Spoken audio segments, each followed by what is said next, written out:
超型考核。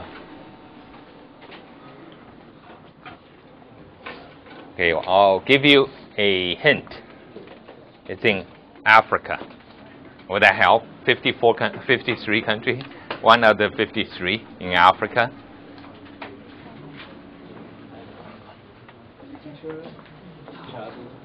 Chad, 查德 Okay.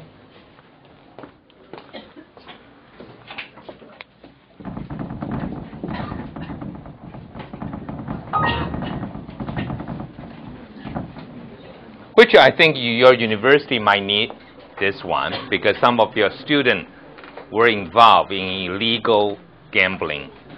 The excuse is, oh, you know, this is a game. We call brainstorming. 脑力激荡 right? Okay. This is homework I will send to you. So you might have to check it up, you know, not just from the textbook, but I think you need to do some additional homework. But should be easy, right? 10 matching. Okay.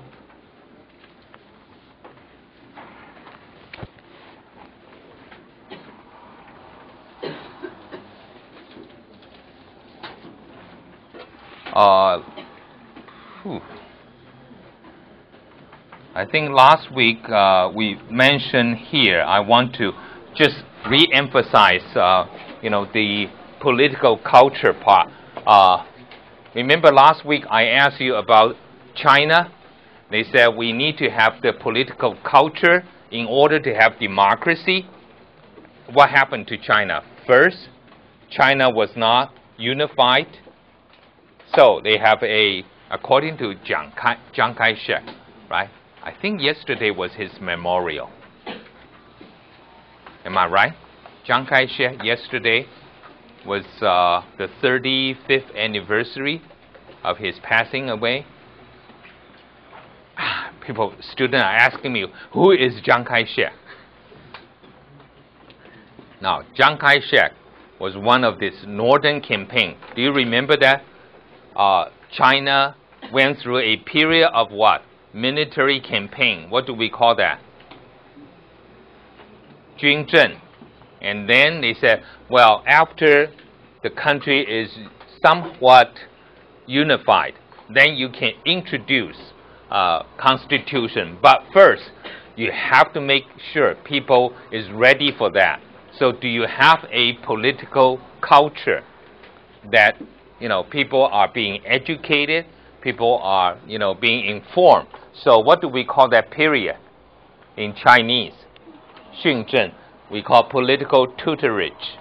Okay, tutorage is almost like teaching people.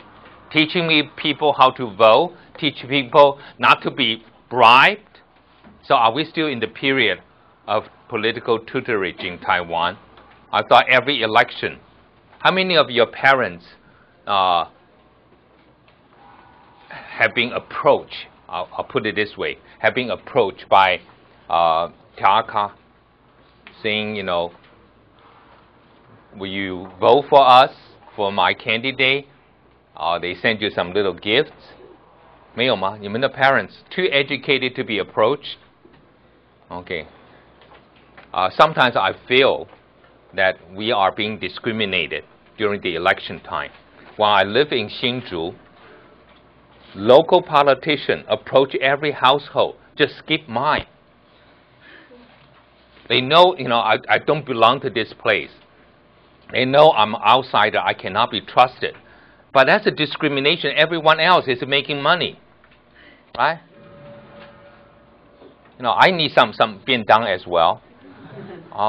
But that's we call political tutorage, teaching people about politics, teaching people about election, about democracy, about voting, about their rights. We call political tutorage. And then you can have a mature political culture. In China, later they said the third period is what? The period of constitution, right? And sometimes the constitution is suspended because people are not ready. So political culture. Political culture is more, we call, a value-free term, a neutral term. Just saying, do you have the kind of political culture that is mature enough to receive democracy? Okay? It's not saying political culture, you have a democratic culture. But a civic culture is different. A civic culture means you do have people who know the importance of voting, who know the importance of political participation. You know, you want to go to vote because it's supposed to be important, not because you have been paid, right?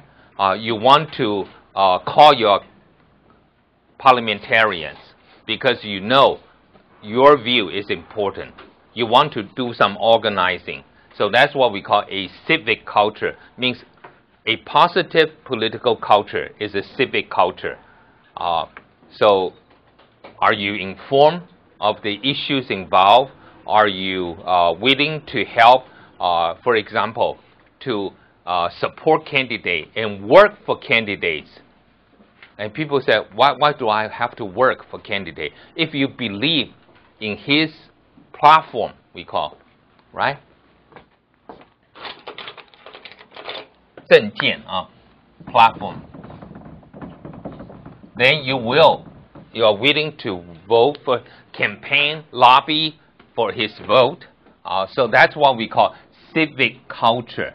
So civic culture has a deeper meaning, has a more positive meaning. Political culture is just neutral, saying, do you have that kind of democratic value? If you don't, then you don't have the civic culture. But if you do, then you know, you're ready to do it. So of course, education is also very important. And last week we finished with you know, Simon Martin Lipsitz, and we are moving to Huntington, and we learned a little bit about, you know, the political, the prerequisite, means the conditions for democracy, and of course, it's the political leader do make sense. Okay, in Taiwan, people say, hey, Jiang Jingguo might be the reason. You know, he was the one who decided to have a transition, so that's important. Second one is, you know, you do have a pressure from the middle class. They were, you know, Taiwan has become a affluent society in the mid-80s, and people are pressing for change. So that's also one reason. The third reason is that, what about the international one? Remember, Taiwan felt the pressure. Why? Before we began to democratize, what two other countries also became democratized? We talk about the third wave now.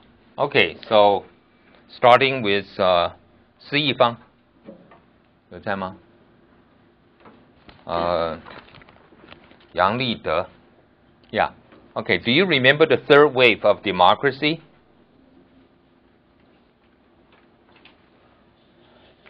Which we started from where? Do you want me to go back here? Go back all the way. Oh, okay, here. Do you remember this one?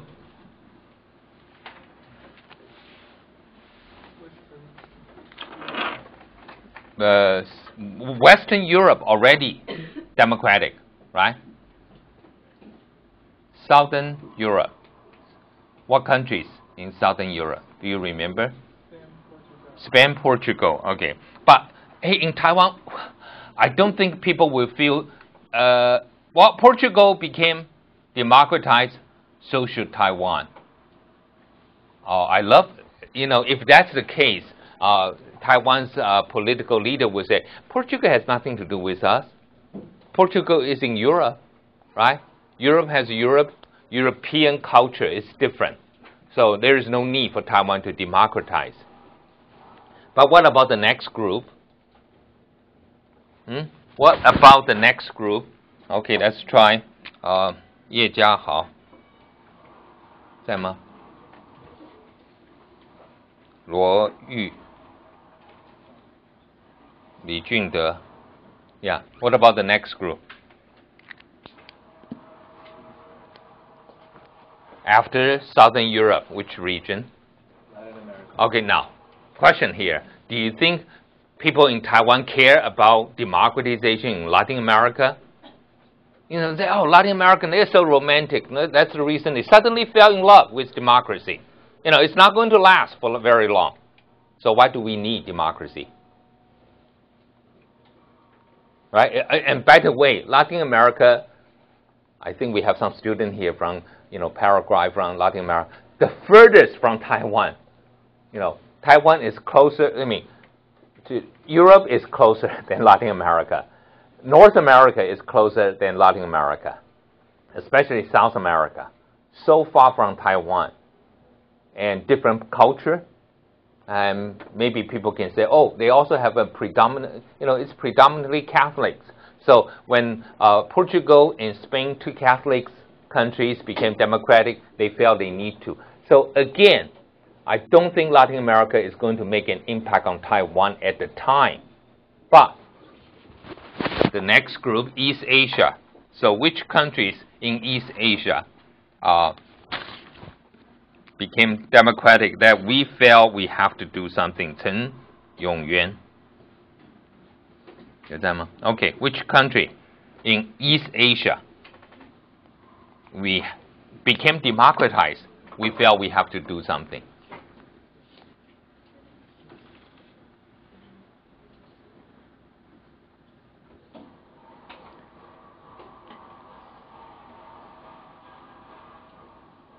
One country south of us.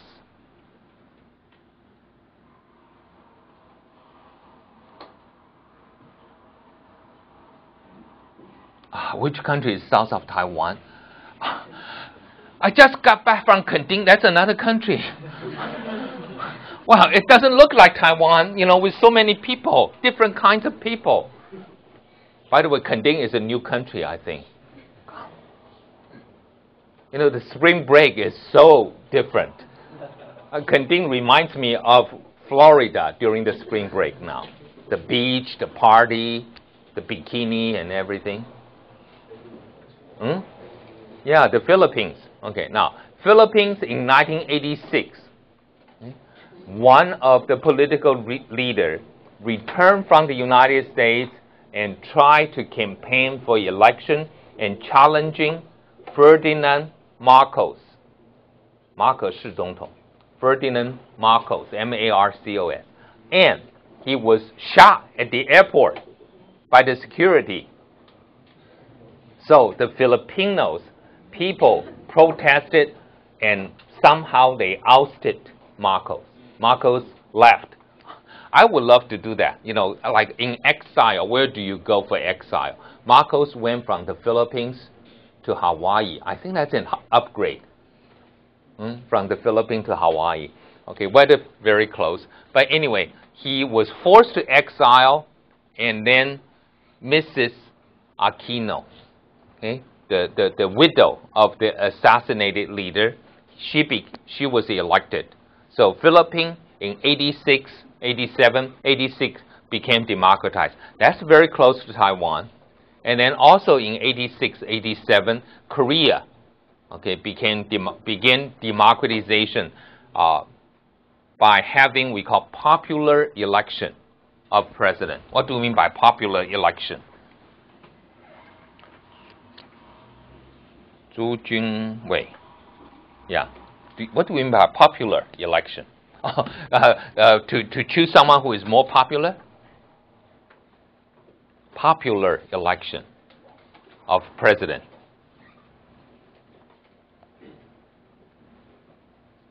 "选出最受欢迎的总统." No? What do you mean by popular election? Means you choose the president directly. Okay, you vote for the president directly. Now, in Taiwan, okay, we are voting for the president directly.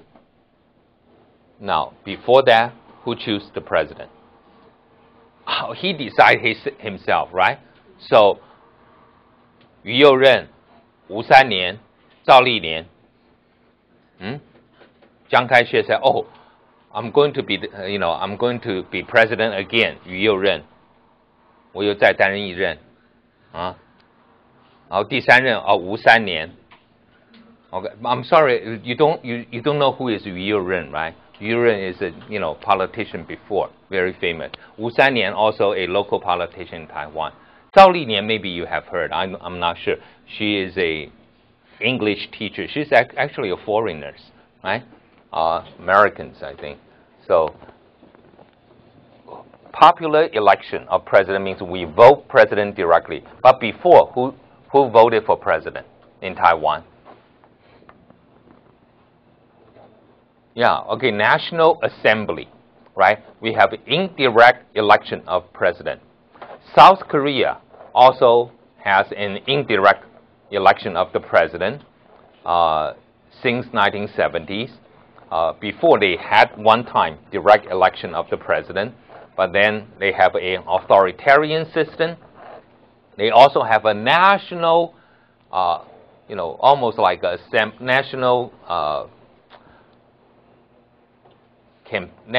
I think, council or something. So they have indirect election of president. And the student protested in South Korea. They said, we want a direct election of the president. We don't want, this kind of military president continue to serve. So they changed.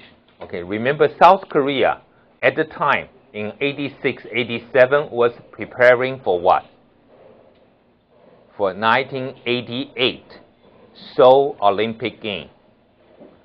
All the Korean political leaders and professors, I have to say that, professors said, oh, come on, we're going to have a big event, why don't we have a, time out, okay, don't do this, don't embarrass our country, we're having a campaign, Olympic game.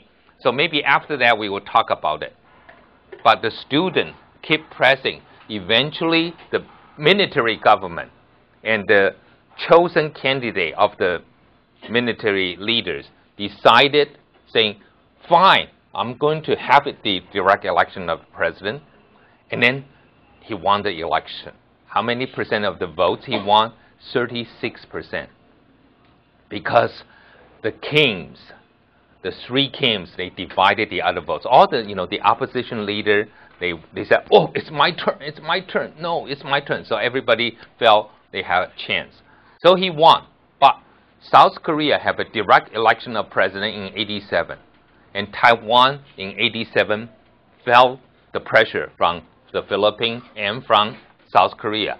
So we began to have liberalization, lifting of the martial law. Remember this martial law and marital is different, right?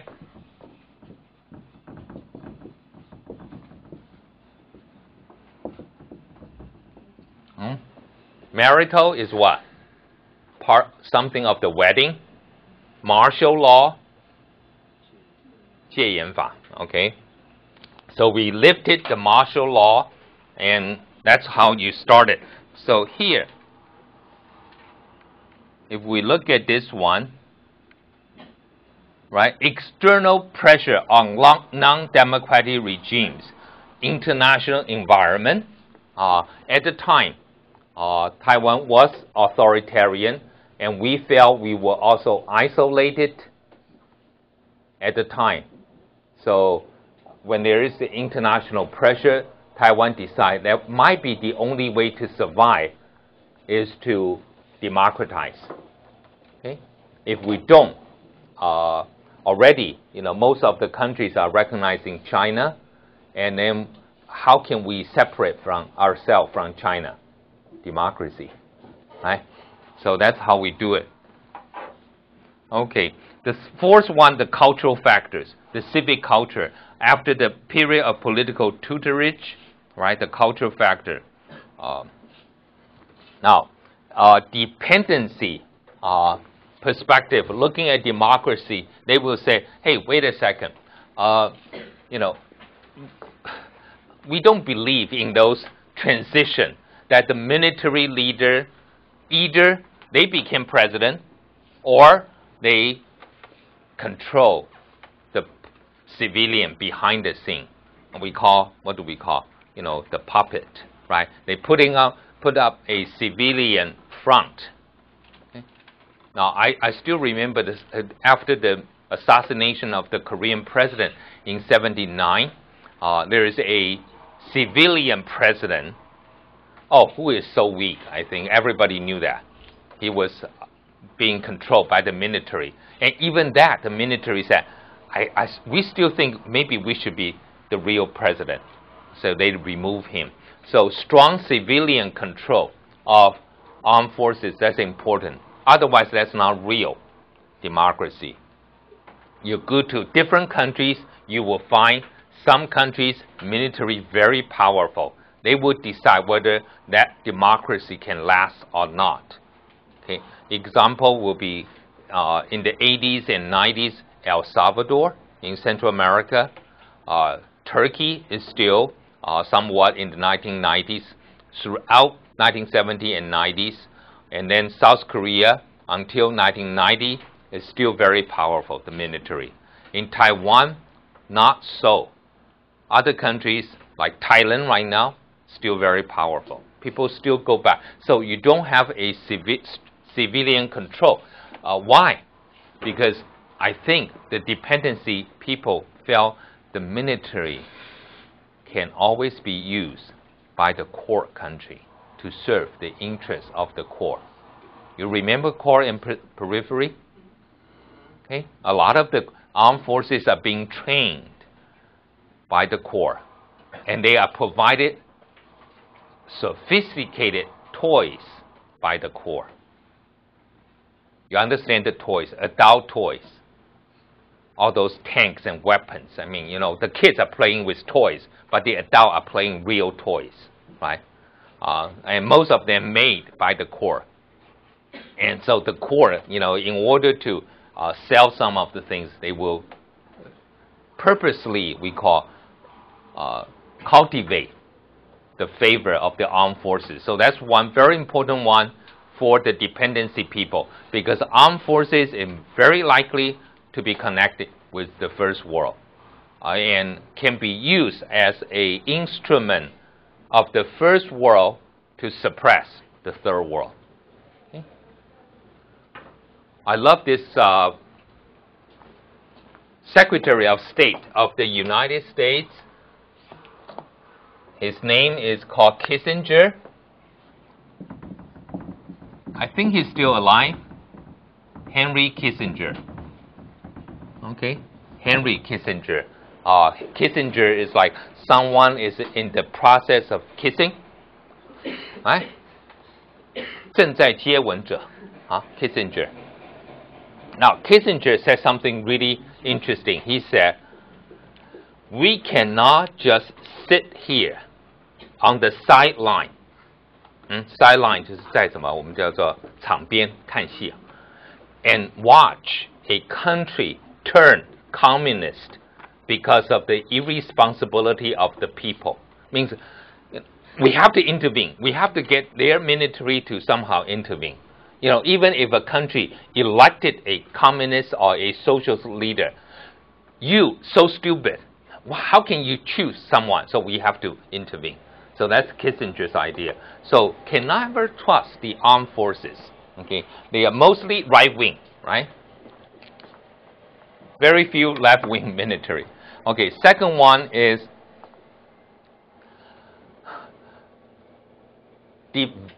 developmentalists.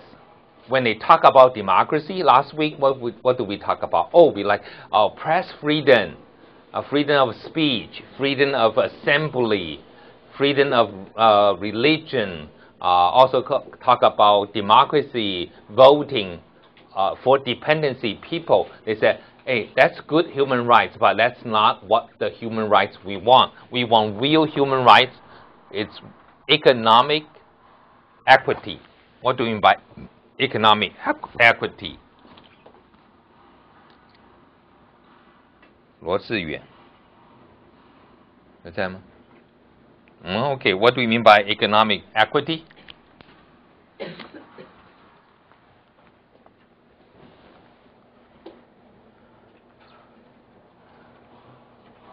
your neighboring country, the big country in South America, Brazil, is a big problem. It's a democracy, but it doesn't have economic equity. What does that mean?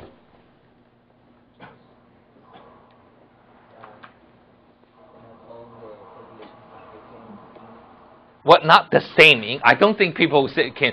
Yeah. But equity really means equitable distribution, means reasonable distribution. Okay. You're going to have rich people and the poor people. But one time, Brazil, for example, 5% of the population control over 60% of the wealth, or 80% one time. Right now, I think still 60%. That's a little bit too much. If 5% of people controlling 30% of the country's wealth, I think people probably felt, well, they might work hard, they might deserve it. But if not, then you have such a, we call income gap discrepancy. Okay, that is not good. So economic equity, social justice, and the rule of law. For dependency people, they felt this is more important than the formality of voting. Oh, you have an election. No, more than that. More than just freedom of press, but also this rule of law, justice, social justice. Poor people, they will not be able to have justice in the legal system. That would be a big problem as well. So that's dependency perspective. The third one is you need to increase political participation by the poor, minority ethnic groups as well. For example, if the poor people, they, in the ballot, in the voting ballot, if they don't read very well, how can they make the decision? So somehow the ballot may have to be printed in the local language, not just the official language. For minority group, for poor people, sometimes okay, you will use a symbol like in Taiwan. I think it's easy in Taiwan right now. Maybe in the future, if we don't educate our people very well, we don't read, and so you go to the voting booth, you just pick a color. Green. I vote for green. I vote for blue. And then some people say, well, I love Hu Jintao. I vote for red. Okay, so who knows? But this is political participation. And what else? In Taiwan, what day do we have election? Saturday, right? Most of the time it's Saturday. Fine, but there are people who are working on Saturday. So are you going to pay them, allow them to get the, otherwise they might not get paid. They have to work. In the United States, people are legally allowed to take the time off to vote, okay, on Tuesday. So this is something, participation, women and young people as well, helping them, to get informed. So that's more important than those we call well-informed population that they are voting. Now, this is important for us to, again, going back to all these different words about democratic transformation, liberalization. Okay, what do you mean by liberalization? 自由化. Okay. 曾一平. Yeah, what do you mean by liberalization?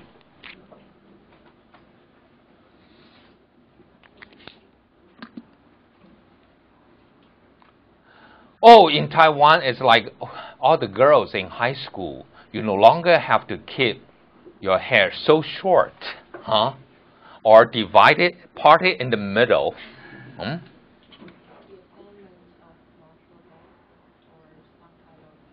Yeah, martial law. In Taiwan, what is mostly associated with martial law? Well, okay. That's true about those mobilization period. But what is the most identifiable things after the martial law is lifted.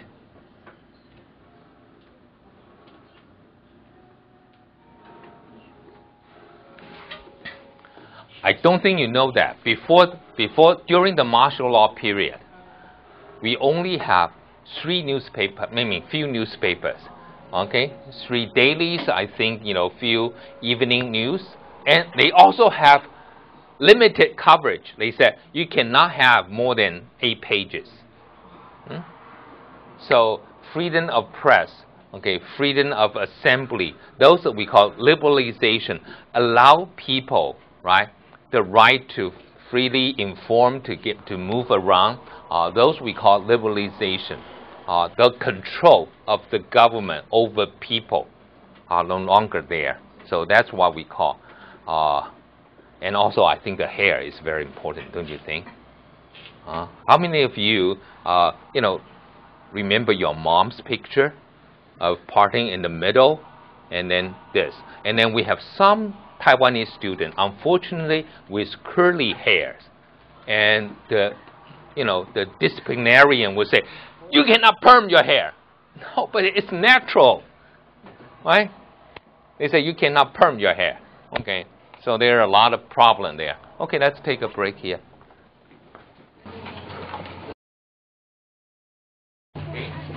You should have it. Okay, we have liberalization, and that's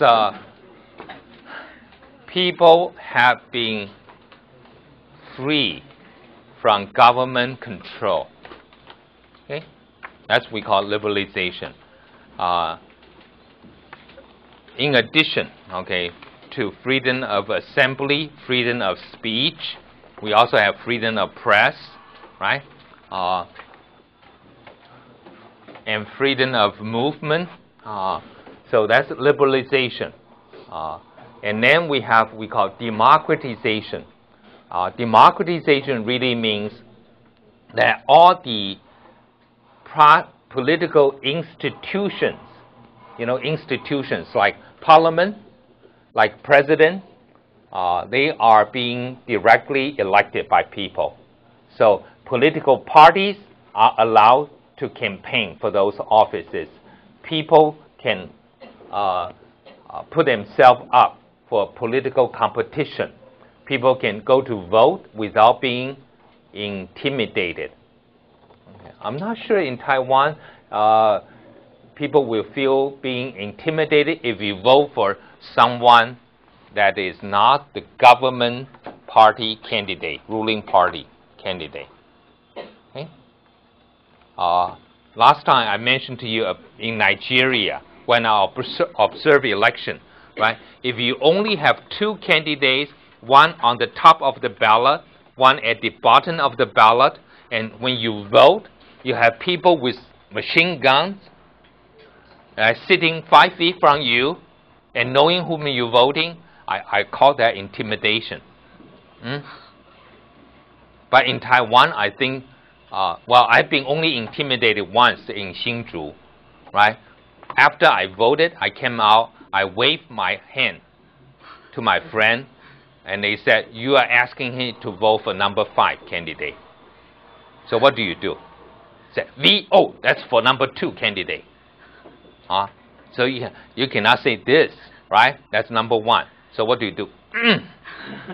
There is no 0 candidate.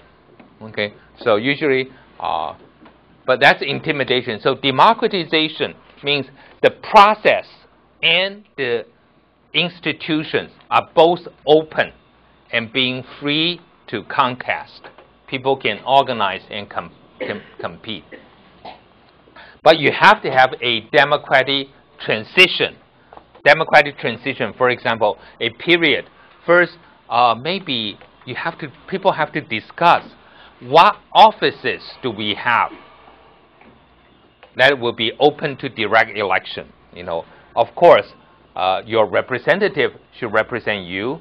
Maybe president should be direct election of the president, but not necessary. Why? Why the president? If it's not directly elected, you can still be a democracy. Yang Wenting. Yeah. okay, we always think if we can vote for our president, that would be democracy. I'm sorry, United States is not direct election of the president. United States is a democracy. So why? Why non-direct election of the president? You can still have democracy. United States, people choose a council to, They have it. We call this is not a school, okay? Electoral college, 选举人团, okay? But it's not a university or a school, just people, okay? Electoral college, yeah. And they like to stand for the people to vote. So it's indirect, but almost like direct election. But what about Great Britain? There's no president. Or how about Finland? Or other countries like France. France president is directly elected, but there are countries, Finland before, the president was not directly elected. And Germany president is not directly elected, but Germany is a democracy. Germany is a parliamentary system. So do you want your president to be directly elected? Even if, if in a parliamentary system, the president can be directly elected, like Singapore. Okay? Singapore's president is directly elected, but nobody knows who Singapore president is. We only know Singapore's prime minister, Lee Hsien Loong, right? Before, Lee Kuan Yew a long time ago. And then in between there is a Wu Zuodong. People call them 三位一体, Trinity, Father, Son, and Holy Ghost. 因为 Singapore's last name Wu G-O-H, Go. 闽南话 Go. Okay, so that's how they do it. But direct election of the president can be decided. So that's what we call during the transition. You're asking what kind of political system do we want? What kind of electoral system do we want? Do we want to have proportional representation, 比例代表制, proportional representation, or do we want to have a single member district?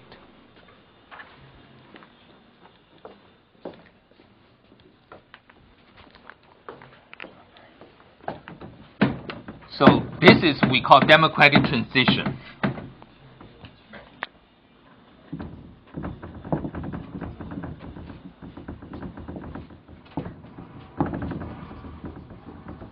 You would decide whether you want a unicameral or bicameral system. What do we mean by that? Liu Shuhong. Yeah, do you understand what is unicameral? I don't think you can see it. You cannot see. Would that help? Unicameral and bicameral. 单眼相机, 双眼相机, 是这样的吗?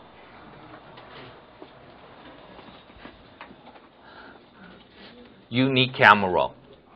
U-N-I-C-A-M-E-R-A-L. Bicameral. Okay, let me put it this way. United States has a bicameral system. Taiwan has a unicameral system. 单驼峰, 双驼峰,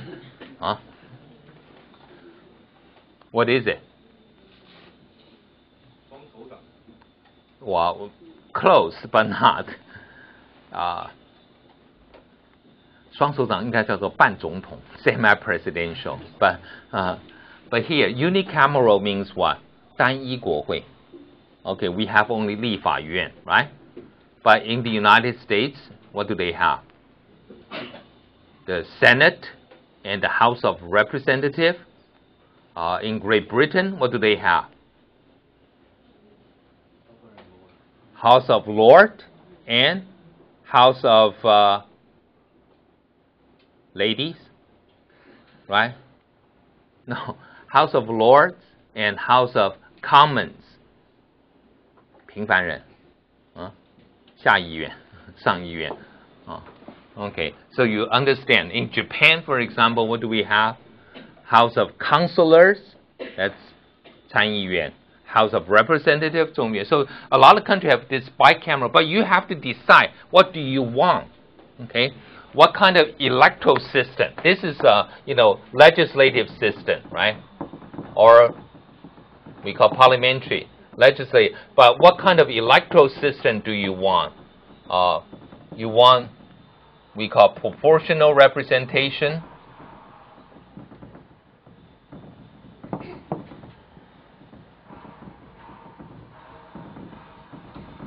Or you want single member district. 单一选区, okay? United States has this kind, right? Proportional representation means depending on the party get how many percent of the votes, they get how many percent of the seats. And also you have to decide how many people should be represented by one representative.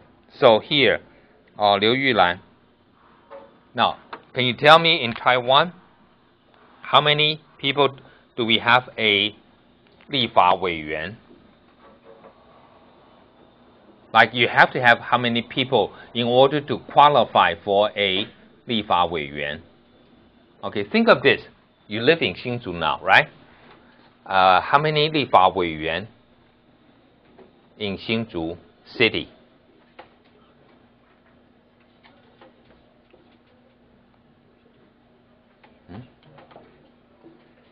How many 立法委员 in 新竹 county?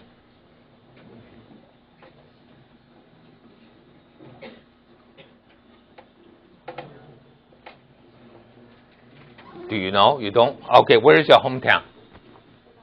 高雄. Okay, but do you know how many 立法委员 in 高雄? No?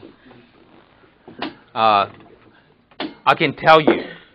新竹 city, 1. 新竹 county, 1. Okay? Now, so, how many population do we have in order to get 1? Make a guess. 100, 10万人. 新竹只有10万人了，才一个立法委员呢，新竹。Used to be. That's the case. Used to be. We used to have 100,000 for 1. But now we have changed. People say, 100,000, 10万人, oh, that's too, the base is too small, so we expand it. 你用新竹来做最标准的。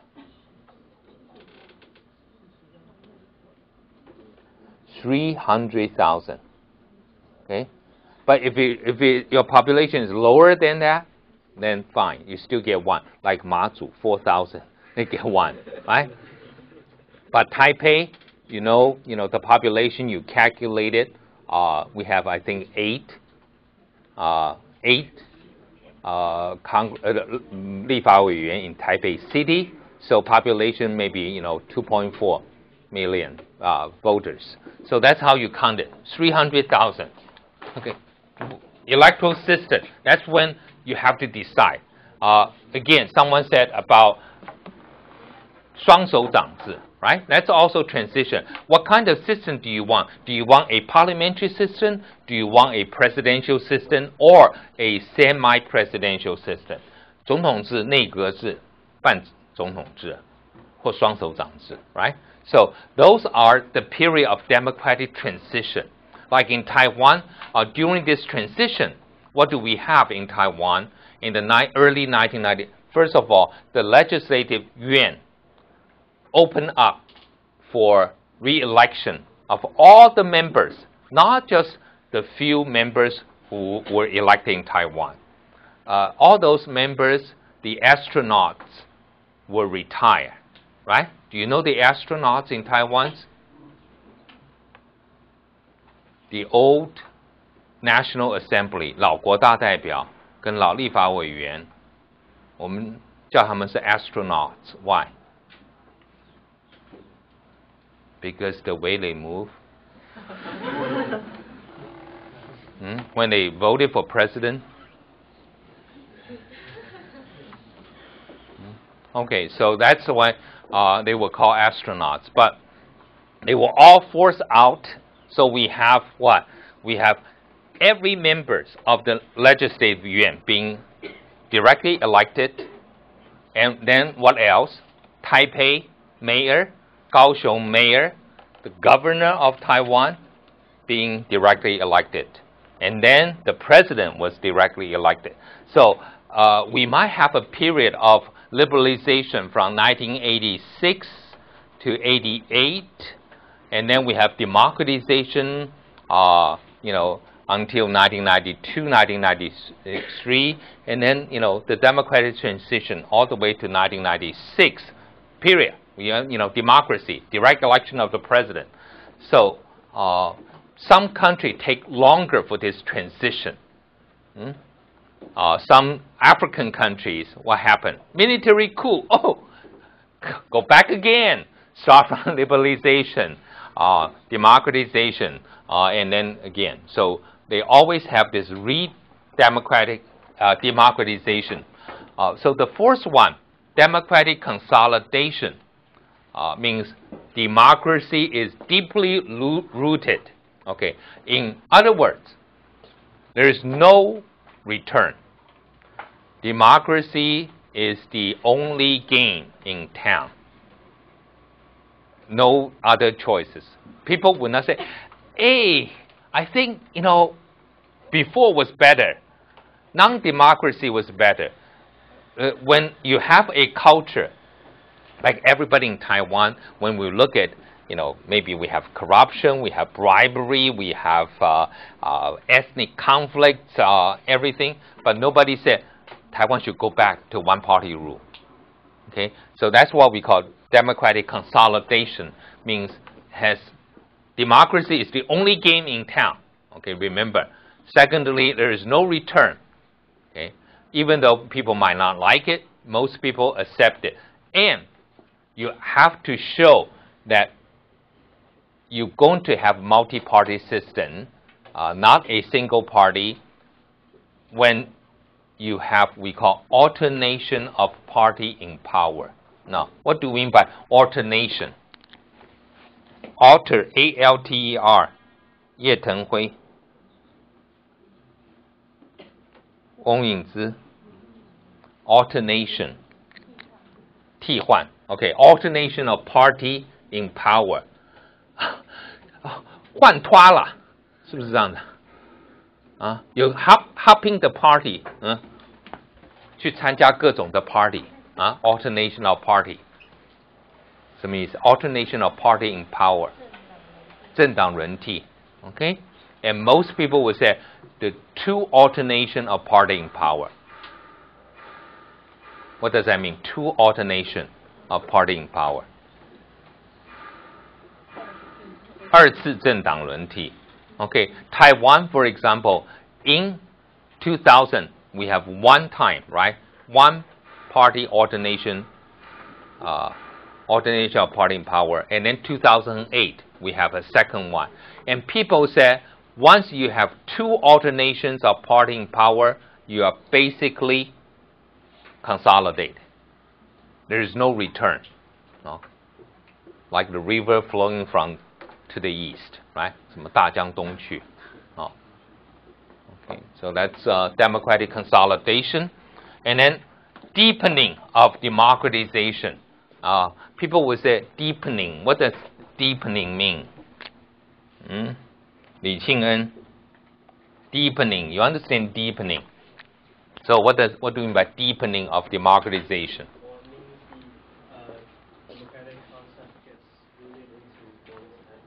Yeah, and can you show us in Taiwan right now what would be an evidence of deepening of democratization in Taiwan?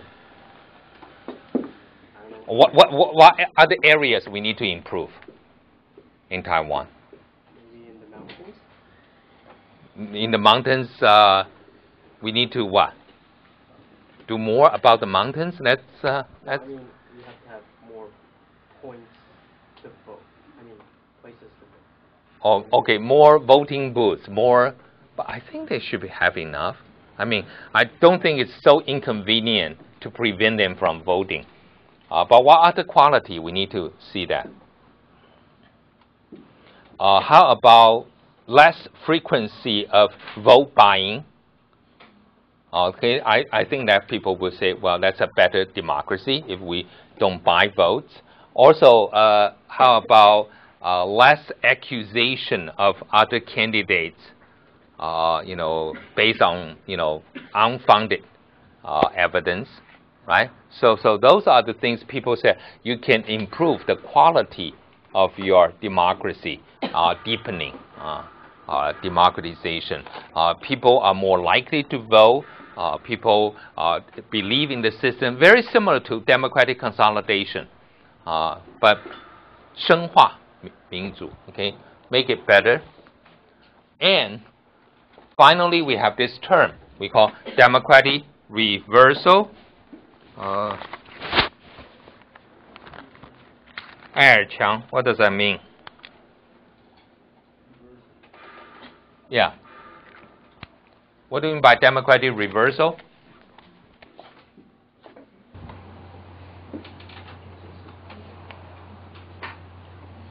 Okay, let me ask you this one. Red armies in Thailand, is it democratic reversal or what? Have you heard of red armies in Thailand? Preventing you from going there for spring break, right?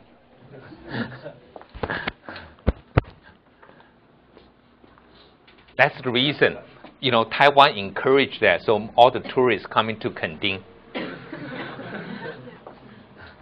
But does it have something to do with going back to somewhere, going back to? Well, first of all, do you know what they are? What is their appeal? The red armies, like what are they asking for, calling for? The prime minister. Uh-huh. Yes. They don't agree with something about him.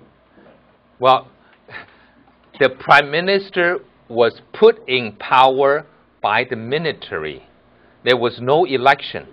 Okay, the election last time was for the Red Shirt People's candidate. Okay, but the military and the constitutional court said, oh, your party is not legally organized. So the prime minister was removed. Then they put this one, the yellow shirt candidate in power. But the Red Shirt Army is asking for election, saying, you don't have legitimacy. So I don't think it's a democratic reversal. But when military step in, like in Honduras, people will say, hey, that might be a democratic reversal. Okay, so military coup is a democratic reversal. Or presidents in a lot of third world countries change the constitution to put themselves forever in power. That's a democratic reversal. In Taiwan, I think we have a setback when our former president was convicted of bribery and corruption. But that's a setback. That's not a reversal. Okay, so reversal, 民主倒退. Okay, 倒退. So that's the one we worry. Okay, some countries this is happening. So if we look at the regional analysis, I think the book already talk about in Latin America. I think one thing we need to point it out, since 1980s, most of this region gradually move away from authoritarian government, away from military regimes, multi-party democracy, but there is also some change in Latin America. First of all, Latin America began with a lot of one-term president. Okay, why one-term president? Qiu Guanqun. Yeah, why one-term president? Do you know one term? One-term president. What does one term? Why? Okay. Usually it's 2 term, right? But why 1 term president? Like Mexico is a 1 term. President is 1 term. South Korea, 1 term, right? Taiwan, we have 2 terms. United States, we have usually a democratic country. They will say, well, the president is, we call eligible. It's okay to run for a 2nd term. But a lot of Latin American, especially Central American countries, 1 term president. Why?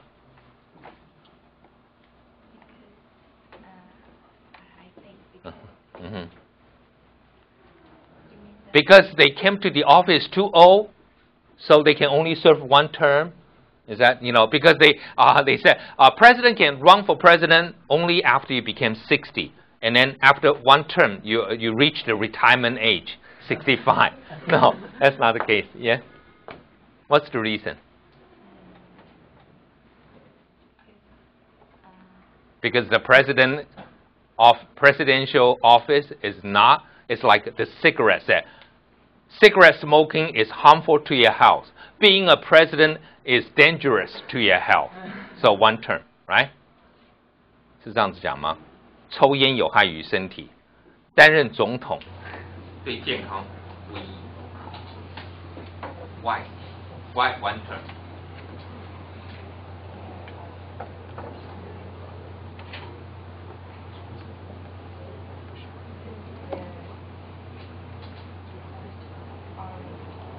Army people want them only to serve 1 term? Okay, because they worry about the president become dictator. So there's a 1 term. If he became 2 term president, then he might want to prolong. So they say, okay, 1 term is enough, right? So Latin America, mostly 1 term president, but gradually there are 2 terms. Like right now, Brazil, 2 terms. Colombia, also 2 terms. They changed the constitution. But a lot of countries just 1 term, like Costa Rica, okay? Like Honduras, 1 term. The president said, but I'm pretty good. Want to change the constitution? I'm sorry. And military almost remove him, right? Force him out. So that's Latin America. This shadow of dictatorship is so big that they do not want a 2-term president. But some of them are. But they don't have 3 terms, okay? Only Africa and Middle East, the president continue to serve. Okay? So that's in Latin America. We begin to see, also in Latin America, a very important part of the Latin American democracy is the role of the church. Okay? Last time we talked about society. Latin America, the Catholic Church, they have a, we call liberation theology. Now, what do you mean by liberation? It's different from liberalization, but it's quite similar. 廖雨晴 苏侯明 oh, 廖雨晴 Okay, so do you understand liberation? Have you been liberated? 你解放了吗？你被解放了吗？解放武装，像 people used to say, Taipei City is such a symbol of martial art, martial, law, right? So, get rid of Chiang Kai-shek role called 介寿路. What did they change that? They changed it into 凯达格兰, right? In front of the presidential palace. And the presidential palace now, how many of you been to Taipei? 总统府前面有经过坐车. Used to be, the bus cannot go there. The bus has to go around the presidential office. No bike can go around. No motorcycle. Okay? So, but now we are liberated. We can just go, right? Maybe also you can try to, hit the presidential office. Who knows? But liberated, 解放. What does liberation theology, 解放神学, what does that mean?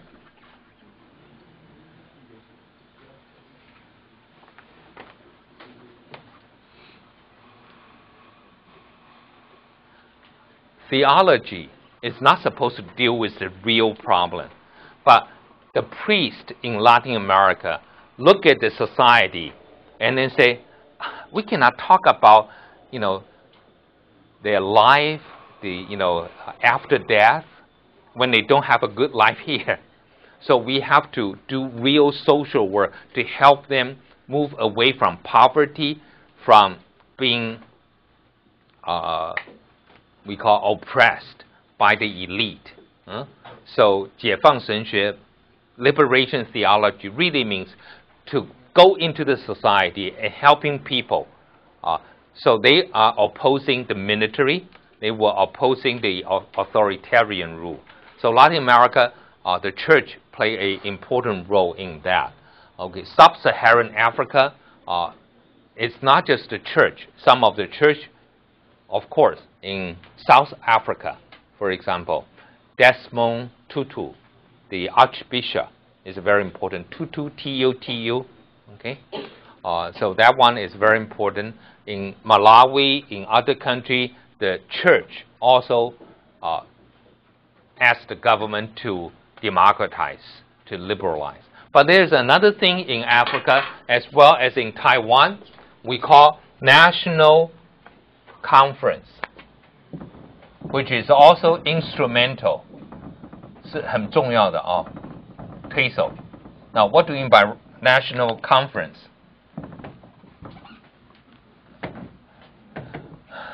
Tsinghua is a university that is not very active in political events, because you're in Hsinchu, right? You say, well, because we graduated, we're being recruited by Science Park. No, who cares about politics, right? But Taida, that's the reason our government decided to move, the political science department and the law department of Taida from downtown campus now back to their, major campus.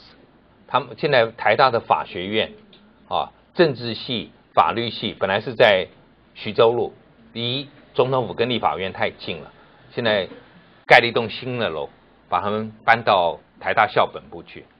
Okay, that will help to reduce protest people, because it's so close to downtown. So here, national conference in Taiwan, we call 不是这个国事是这个事So which I don't know. Why do we mean this? Yes.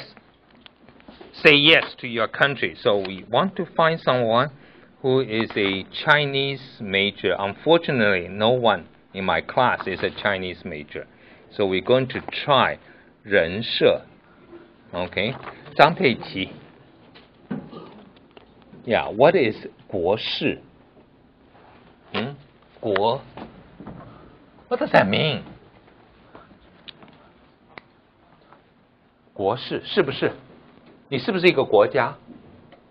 I'm sorry, I don't know. I just know it is something about the future of the country. Okay, what the country should be. 国事会议.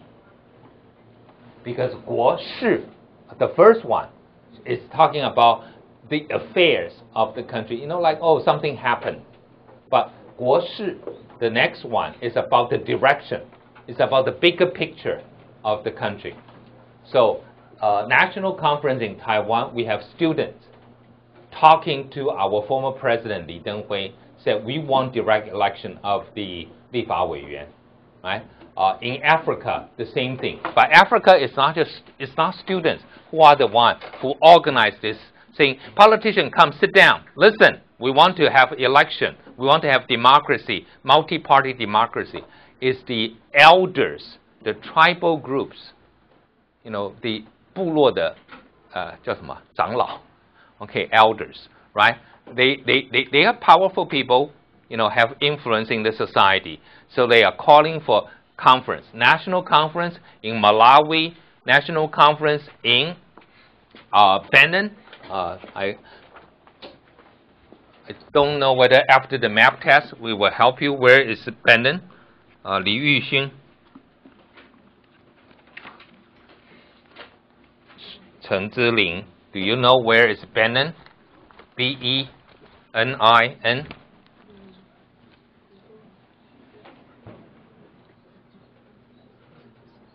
Sub-Saharan Africa, but that's too big. Where? Okay, Sub-Saharan Africa, that's all. Okay.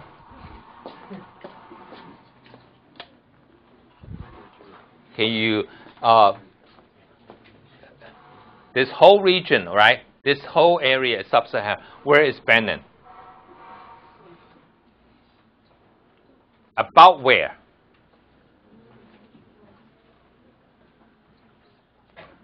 Maybe I need to give you the test, even like putting in a smaller region, more regions. Where is Benin? Benin is here. Okay, Benin is right next to Nigeria here. Okay, the little one here. Benin, Mali, this country Mali, and then Malawi, they all have we call national conference. Ooh. Okay, national conference. So that's very important. Okay. Middle East and North Africa didn't have democratization. Okay. The only countries might be democratic. We can talk about Turkey. We can talk a little bit about Israel as well, but those are older democracy. They don't have this wave of democracy, did not affect the region. South Asia, okay, India already a democracy, Pakistan back and forth. So the process has not become consolidated yet. East and Southeast Asia, very promising. Already we have Philippines. Philippines, by the way, in the 1990s, there were still rumors about attempted military coup. Okay, the military was not happy. So they felt they should come back, but they never did. Okay, there was some, we call coup plotting, 阴谋军事政变, never successful. Indonesia is another country. In early part of this century became democratic and now look pretty stable. In Indonesia, Thailand reverse, right, with military coup. But at least major countries like Taiwan, Philippines, Indonesia, and South Korea, very much consolidated. And then we have Malaysia and Singapore. Are they democracies? Malaysia and Singapore. Xu Jiaoming, Xiaopeng. Yeah, well, are they democracy? Malaysia and Singapore. Is Singapore a democracy? Is Malaysia a democracy? They have one party in power for so long. They do have a lot of parties, but nobody came to power other than UMNO. And Malaysia also, in a way, they follow China and Singapore. They said, well, we don't need Western style of democracy because we have an Asian value. Ooh, 亚洲价值. Which is different from, don't put all this Western thing in in our system, right? People here don't want those Western style of democracy. So, like Singapore, people can be arrested without under the we call Internal Security Act. 这叫什么？内部维安安全法 Okay, you can be arrested for 24 hours without being contacted by your lawyer. A 24-hour, they can do a lot of things. You just disappear for 24 hours. So there are a lot of problems. But at least Northeast Asia or Singapore, Korea, Taiwan, and Indonesia and Philippines doing well. Malaysia and Singapore, I would say they are electoral democracy, but they are not liberal democracy. So the difference is electoral democracy. Electoral means you have election, but you are not very free. Okay, liberal democracy means you are truly a free country, like Taiwan. Okay? So those are the one, and we want to look at the, okay, in the back, okay. So this is one you should be proud of, right? The book spent a lot of portion on Taiwan and South Korea, saying these are the two countries really go through the democratization process and explain why. Okay, so they said Taiwan and South Korea. Why are we always being compared? I mean, we have been compared for a long time. You know, economic development, political development, and baseball. Fortunately, we can be compared with baseball because we do want some games. I don't think we have been compared right now with soccer. Soccer, we sucks.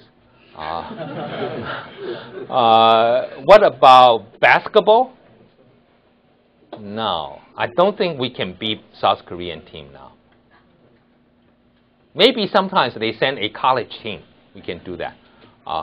But we are compared, okay, our democratization process as well. So look at the first part.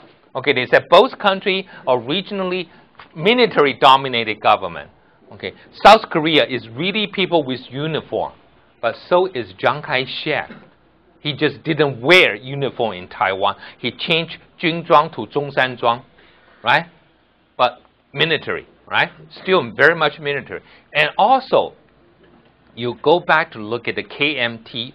Nobody here have not heard of KMT. Everybody heard of KMT? 国民党. Okay. They are Central Standing Committee. 什么意思？中央常委，中常委。Okay, you look at all those members. Used to be a lot of military general in there in the 60s, 70s. Okay, gradually we don't have the military general, but before they have a lot. So government, but this military government, nurture means trying to encourage development of industrial capitalism and also helping the fragile capital owning classes. Means people were poor, so the government is trying give them a lot of we call breaks, tax breaks to help them, like Wang Yongqing has been helped by as a capital owning class. Those people are being helped. South Korea, we have all this we call chaebol. What is a chaebol?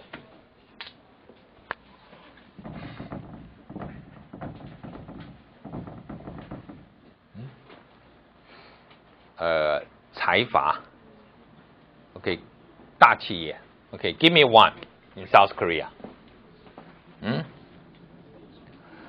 温维忠 South Korea, a chaebol. Samsung. Okay, I think Samsung is one. Wu Dongling.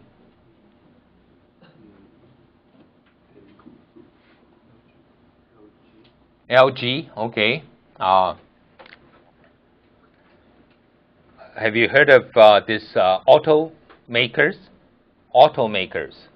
called 韩国车厂是什么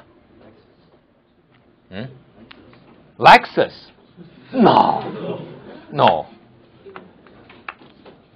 Hyundai 是什么？现代。Daewoo 以前 Daewoo Daewoo 大宇汽车。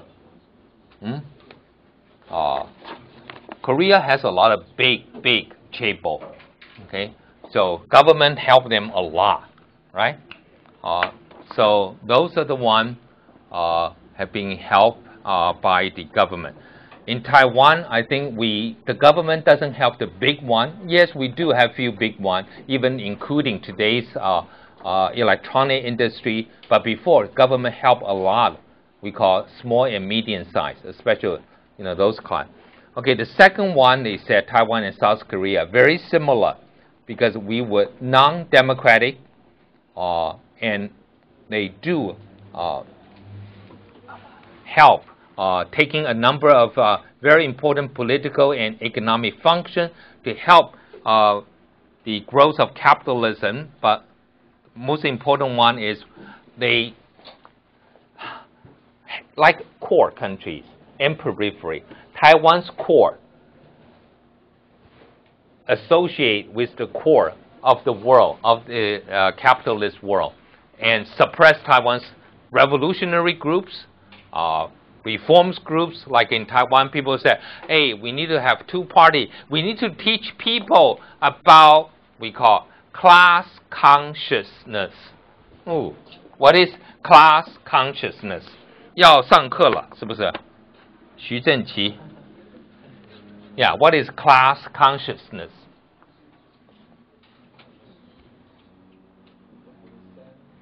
The sense of belonging to a class, right? Okay, like in Taiwan, you say, oh, everybody is middle class. No.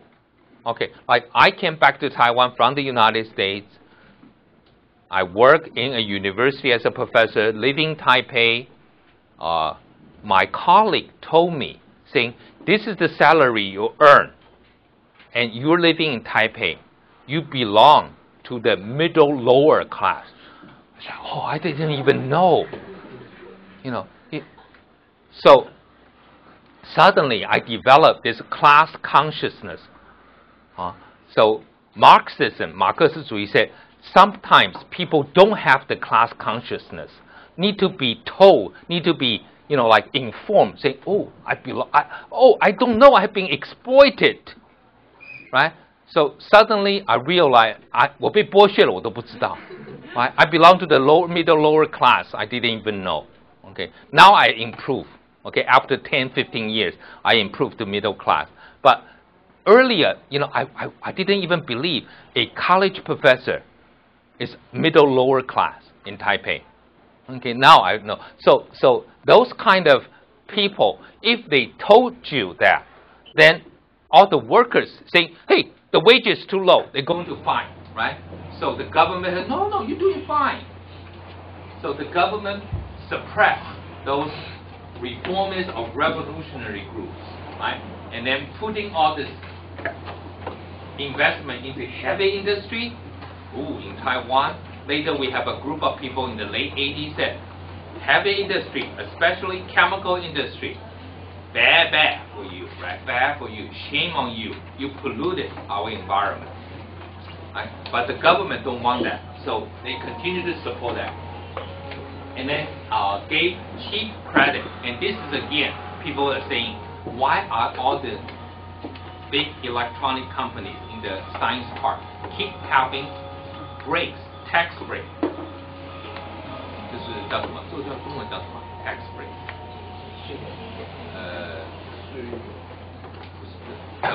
优惠啊，就是反正就是免税优惠。Okay, so cheap credit to nascent capitalists, and then cheap credit for but they did two things good. They educated people and they make people in Taiwan workforces, at least skilled workforces. Okay, so there are similarities, but we will try to finish a little bit next time, and then I'll send you the chapter 4 for you, and the homework you have to do. Okay, I already sent it to you.